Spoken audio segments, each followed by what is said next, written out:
स्वरों में स्थान नहीं देते हैं। रस किस धातु से बना है? श्री धातु से बना है, श्री धातु से बना है। रस का सर्वप्रथम, यानी कहने का मतलब रस शब्द का सर्वप्रथम वर्णन कहां पर हुआ है? तो तैत्तिरीय उपनिषद में हुआ है। ठीक है, तैत्तिरीय उपनिषद में हुआ है। ठीक है, रस का सर्वप्रथम वर्णन तैत्तिरीय उपनिषद में हुआ है। रस का सर्वप्रथम वर्णन तैत्तिरीय उपनिषद में। रस शब्द का सर्वप्रथम वर्णन कहां हुआ है? तैत्तिरीय उपनिषद में। तैत्तिरीय उपनिषद में ही कहा गया है रसो वैषः। कहने का मतलब ब्रह्म रूपी आनंद। ठीक है, रसो वैषः किसमें कहा गया है? तैत्तिरीय उपनिषद में। रस का सर्वप्रथम वर्णन कहां हुआ है? तैत्तिरीय उपनिषद में मिलता है।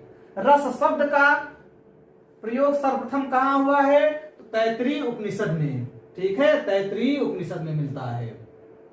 बातें समझ में आई? रस किस धातु से बना है? श्री धातु से बना है। रस किस धातु से बना है? तो श्री धातु से बना है। अब इसके बाद बात होती है रस किसे कहेंगे? रस किसे कहेंगे? काव्य को पढ़कर, नाटक को देखकर हमारे हृदय में जिस अलौकिक आनंद की प्राप्त होती है उसे हम रस कहते हैं।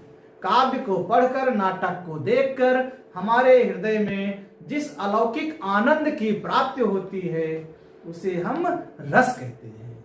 चलिए और आगे बढ़ते हैं। इसके बाद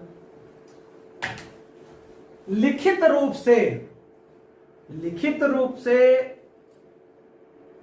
रस का वर्णन सर्वप्रथम आचार्य भरत मुनि ने अपने प्रसिद्ध ग्रंथ नाट्य शास्त्र में किया है। किसमें किए हैं? नाट्य शास्त्र में। नाट्य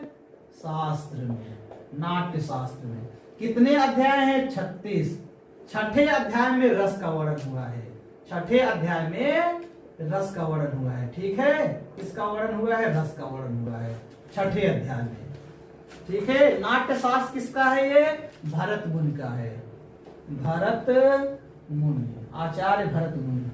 ठीक है, रस का वर्णन किसमें हुआ है? छठे अध्याय में हुआ है। छठे अध्याय में हुआ है। ठीक है, आचार्य भरत मुनि नाट्य शास्त्र को पंच